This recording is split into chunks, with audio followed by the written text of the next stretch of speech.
A couple other quick hitters we want to get to before the end of the show. I think we might have to postpone our special guest until next week. I don't know at this point. But I've got some news, Sean, that you may have heard, may have not heard.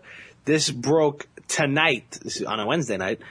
Gegard Mousasi, Vitor Belfort, UFC 204 in Manchester, England. That is the card, of course, that has Michael Bisping against, you called it, Dan Henderson in his final fight in the UFC. What'd I tell you? You were. I'm going to give you full credit for that one because sure. That was the only way Henderson was going to get a title shot.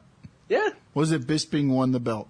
Yep. And it lined up beautifully. And now we get Vitor Belfort and Gegard Mousasi on that card. Mousasi has looked great his past couple fights, beating Thauslaitis and Thiago Santos in vicious fashion at UFC 200 over Santos. Yeah. Man, I did not expect that one to happen, but not like that.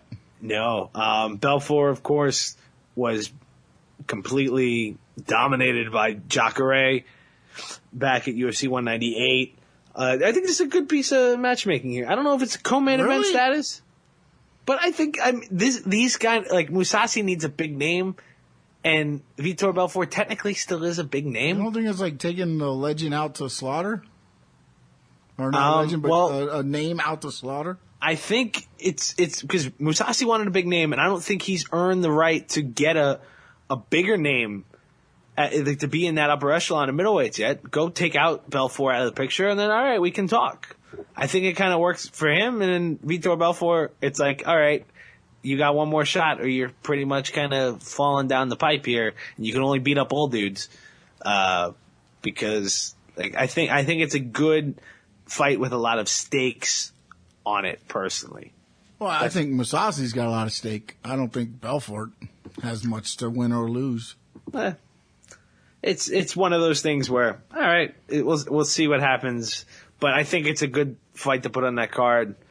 Just, I don't think it's co-main event worthy, but we'll see. Because, I mean, with the main event being what it is, they don't want the co-main event to overshadow it, which could be a real possibility. No offense to Dan Henderson at this point, but, I mean, he's fighting for a title shot, and he's, 45 years old?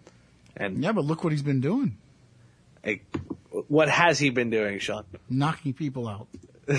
Didn't he get knocked out by Vitor Belfort? Yeah. Do we want to go down that road? That seems like many moons ago. It's kind of like the women's bantamweight division.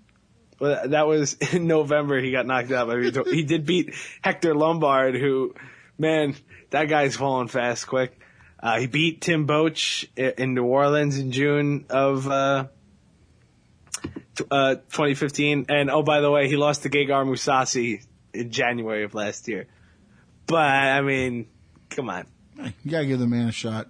Yeah, why not? I guess. Bisping should wipe the floor with him. Not not so fast, my friend. Should. That championship jinx, I'm telling you. And with a guy with the power punch, imagine the story. Oh.